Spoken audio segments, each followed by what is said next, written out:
कहते हैं made in India, Nagpur में मेट्रो बन रहा है, कंपनी का नाम पढ़े हैं? कहां की कंपनी है? चाइना की है। आप सब लोग देशद्रोही हैं। तो क्या इस इंडिया में इतना स्किल नहीं था कि नागपुर का मेट्रो वो बना सके? नहीं था इनके हिसाब से, क्योंकि ये स्किल इंडिया नहीं है, इसका एस साइलेंट है, यह है एक्चुअली किल इंडिया। तो बोले कि गैस से चाय बनती है। अब देखिए एक बड़ी मार्मिक बात है यहां पे कि गैस से चाय बनती है, ना दिखने वाली गैस आपको दिख जाती है, लेकिन उस गैस से इंसान मरते हैं ये आपको नहीं दिखता है। 2002 दंगे के बाद जब पत्रकार ने प्रधानमंत्री से पूछा कि आप रिलीफ कैंप में क्यों नहीं जाते हैं, तो जानते हैं प्रधानमंत्री ने क्या कहा था? प्रधानमंत्री ने कहा था कि वो बच्चा पैदा करने का खान है, वहां जाकर के क्या करेंगे? ये प्रधानमंत्री का जो योजना को ये गला फाड़ फाड़ करके बताते हैं, उज्ज्वला योजना, उसकी हकीकत क्या है? हकीकत ये है 400 का सिलेंडर 1100 में मिलने लगेगा तो आप कहां से भरवाएंगे? आप हमको बता दीजिए। तो इस देश के कितने परिवार हैं जो 1100 का गैस सिलेंडर में? प्रधानमंत्री कह रहे हैं कि हमने जनधन खाते खुलवाए। बहुत बढ़िया, बजाओ ताली। और खाते जब खुलवाए तो 500 रुपया आपसे डलवाए। देश का पॉपुलेशन प्रधानमंत्री हमेशा बोलते रहते हैं, क्या कहते हैं? 125 करोड़। अरे 125 करोड़ में से 50 करोड़ भी यदि खाता खुला तो 50 करोड़ गुना 500 रुपया कितना हुआ? जोड़ते रहिए, सुन्ना डालते रहिए। और एनपीए किसका माफ किया गया? किसका कर्जा माफ किया गया? किसान का। किसका माफ किया गया? अंबानी जी का। कितना कर्जा माफ हुआ है? सोच के बताइए। उसका फिगर आपको पता है? आपको घर में जितना कमरा होगा सब में भी रखिएगा तब भी जो है बाहर रह जाएगा। 3,16,500 करोड़ रुपया कर्जा माफ किया गया है। और 3 लाख रुपया मोदी जी किससे मांग रहे हैं? आरबीआई से। और नहीं दिया तो पटेल जी को क्या बोले? Okay tata bye bye sayonara. 3 lakh crore. और 3 लाख करोड़ का एक और रहस्य और तिलिस्म है, उसको भी समझ लीजिए। जब नोटबंदी की गई तब प्रधानमंत्री ने लाल किले से कहा, बेहतरीन झूठ बोलते हैं लेकिन सामने से देखिएगा ना आपका दिल कहेगा कि कुछ भी हो, इस बंदे को तो झूठ बोलने के लिए ऑस्कर मिलना चाहिए। माइक पे खड़ा होकर के उन्होंने कहा कि नोटबंदी के बाद 3 लाख करोड़ रुपया काला धन वापस आया है। तो 3 लाख करोड़ अगर काला धन वापस आया है, लॉजिक लगाइएगा, हम मोदी जी का विरोध नहीं कर रहे हैं, अपना तर्क इस्तेमाल कीजिएगा। तो मेट्रो बनाने के लिए 1 लाख करोड़ जापान से कर्जा लेने की जरूरत है? सोचिए ना सर, सोचिए, समझ में आ जाएगा। अरे कोई जन्मजात मोदी विरोधी थोड़ी हम पैदा हुए थे, उनका विरोध करने में मजा थोड़ी आता है। It's bad job, it's not a good job. क्यों करना पड़ रहा है? इसलिए करना पड़ रहा है कि बाप दादे ने जो पेड़ लगाए थे उसका मजा हमने लिया।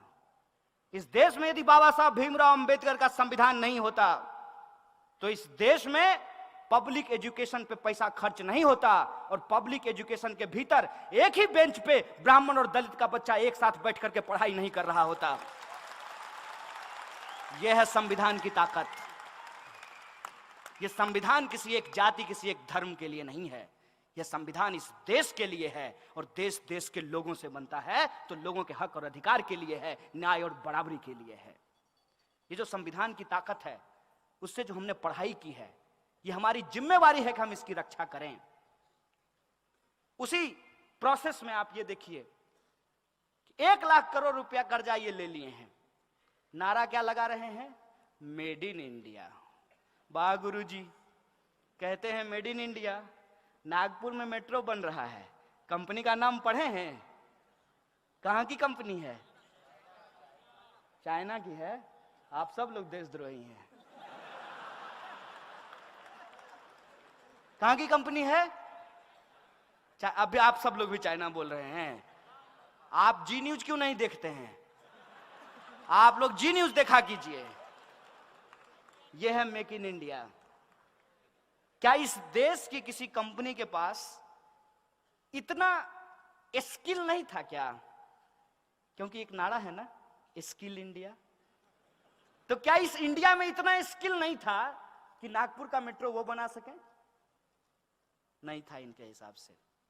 क्योंकि ये स्किल इंडिया नहीं है, इसका एस साइलेंट है, यह है एक्चुअली किल इंडिया। और नोटबंदी से इस देश के छोटे छोटे जो उद्योग धंधा करने वाले लोग थे, जो छोटे छोटे व्यापारी थे, उनके उद्योग धंधों को तबाह कर दिया गया और पैसा आपसे लेकर के पूंजीपतियों को दे दिया गया।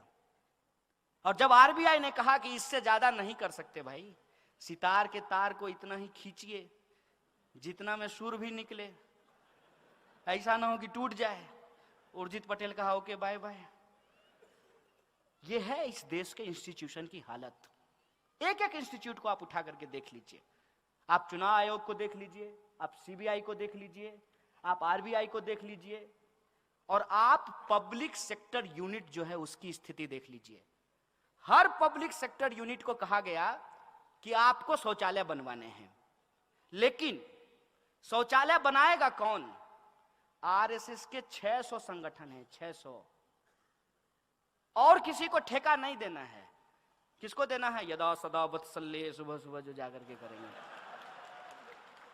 उसको ही ठेका देना है। और वो क्या किया?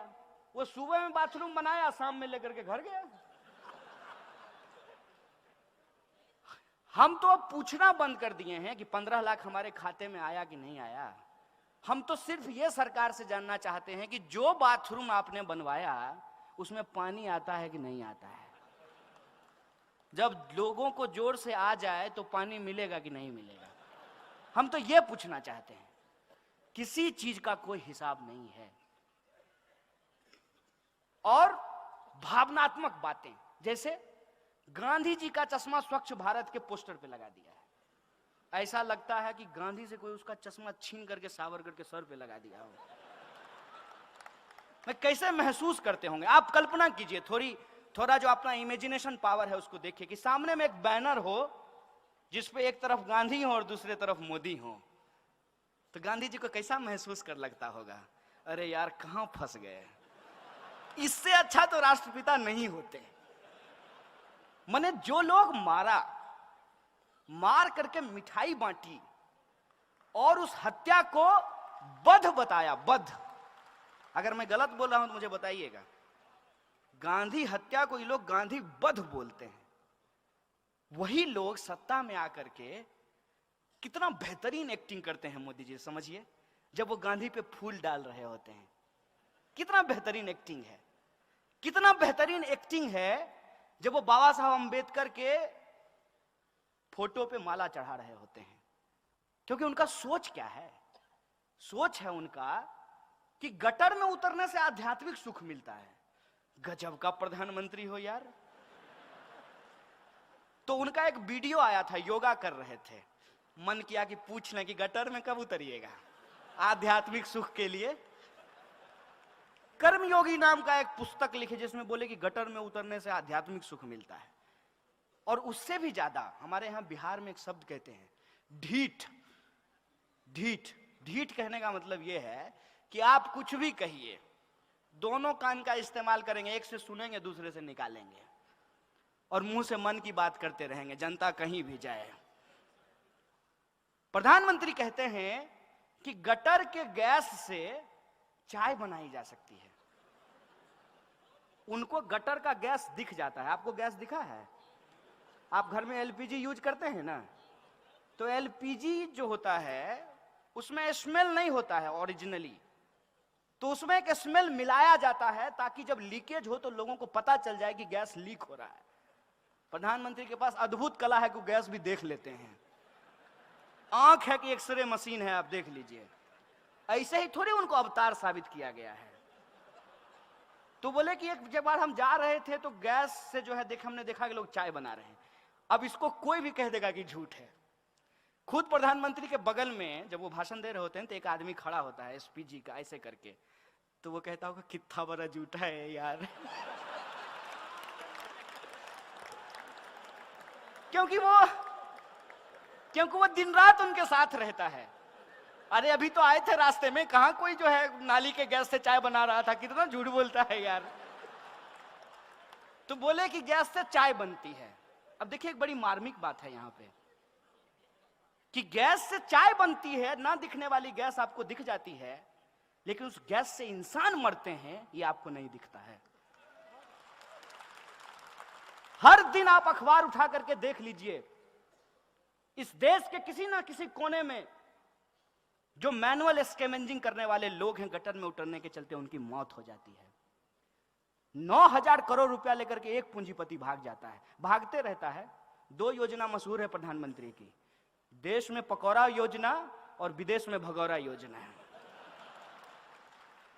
ये जो है ये साहब एक किसी पूंजीपति से अगर उसका एनपीए ये वसूल लें, 56 इंच का सीना है ना, खुद ही कहे थे, तो अपना 56 इंच का सीना का इस्तेमाल करें और किसी एक पूंजीपति का कॉलर पकड़ करके कहेंगे कि सारा एनपीए सरकार के खाते में जमा करो, और एक पूंजीपति के एनपीए से इस देश में सदा सदा के लिए मैनुअल स्कैवेंजिंग को खत्म किया जा सकता है। लेकिन प्रायोरिटी होगी तब ना। प्रायोरिटी जनता कभी थी ही नहीं। इस देश के दलित, किसान, मजदूर, आदिवासी, महिला, अल्पसंख्यक, ये इनके एजेंडे में कभी शामिल ही नहीं थे। और इस पे यदि आपको भरोसा नहीं होता है, प्रधानमंत्री का बयान जब वो मुख्यमंत्री थे तब का आप जाकर के सुन लीजिए। पैसा नहीं लगेगा, जियो धन धना धन। अब क्या वो बनाए अपने प्रचार के लिए, तो हम यूज कर लेते हैं अपने प्रचार के लिए। आप YouTube पे जाके सुनिए। 2002 दंगे के बाद जब पत्रकार ने प्रधानमंत्री से पूछा कि आप रिलीफ कैंप में क्यों नहीं जाते हैं, तो जानते हैं प्रधानमंत्री ने क्या कहा था? प्रधानमंत्री ने कहा था कि वो बच्चा पैदा करने का खान है, वहां जाकर के क्या करेंगे। ये प्रधानमंत्री के शब्द हैं। तो सोचिए ना, अपने तर्क का इस्तेमाल कीजिए ना। और मैं गलत हूं तो मुझे बताइए, मैं अपने आप को ठीक कर लूंगा। मैं प्रधानमंत्री थोड़ी हूं कि कुछ बोलने के चलते आपको जेल में डलवा दूंगा। आपको सुन करके आश्चर्य होगा, मोदी जी एक बार एक राज्य के दौरे पे गए, एक डीएम जो है वो चश्मा लगा करके उनके सामने खड़ा था। भूल गए होंगे आप लोग, अरे रोज नई नई घटना घटती है, कितना याद रखेंगे। चश्मा लगा करके खड़ा था छत्तीसगढ़ में, उस डीएम को सस्पेंड कर दिया गया। बिग बॉस के सामने तुम चश्मा लगा लोगे? अब आप सोच के देखिए, आप नौजवान हैं, आप यूपीएससी करना चाहते हैं, आप महाराष्ट्र पीसीएस का एग्जाम पास करना चाहते हैं, और ऐसा आदमी जो अभी तक अपना डिग्री नहीं दिखाया है, उसके सामने आप चश्मा लगा लें तो आपको नौकरी से निकाल दिया जाएगा। आप ऐसा भारत चाहते हैं क्या? हमने ऐसे भारत की कल्पना की थी क्या? लोगों ने 2014 में मोदी जी को इसी बात के लिए वोट दे दिया था। 2014 में मोदी जी को वोट विकास के लिए दिया गया, अच्छे दिन के लिए दिया गया, करप्शन पर कार्रवाई करने के लिए दिया गया, महंगाई को कम करने के लिए दिया गया, किसानों की आत्महत्या को रोकने के लिए दिया गया। कौन सा एक काम है जो सरकार ने किया हो और हम लोग उसको स्वीकार नहीं कर रहे हो? आप ही हमको बता दीजिए। क्या इस देश में किसानों की आत्महत्या रुक गई? और क्या किया गया किसानों के लिए? कोई स्टेप भी अगर लिया गया होता तो हम मान लिए होते। जो योजना को ये गला फाड़ फाड़ करके बताते हैं उज्ज्वला योजना, उसकी हकीकत क्या है? हकीकत यह है कि जो लोग गैस सिलेंडर लिए हैं उस योजना के तहत, दोबारा उसको भरवा नहीं पा रहे हैं, उसका रिफिल नहीं करवा पा रहे हैं। 400 का सिलेंडर 1100 में मिलने लगेगा तो आप कहां से भरवाएंगे? आप हमको बता दीजिए। तो इस देश के कितने परिवार हैं जो 1100 का गैस सिलेंडर भरवा सकते हैं? और तो और कहा गया कि कनेक्शन फ्री है। इतना धंधेबाज है कि फ्री कनेक्शन नहीं है। जैसे आप मोटरसाइकिल खरीदते हैं, बैंक से लोन लेते हैं, किस्त पे लेते हैं, तो वो फ्री होता है क्या? कि जितना इंस्टॉलमेंट आप भरते हैं उतना कंपाउंड इंटरेस्ट लेकर के आपसे पैसा वसूल करता है।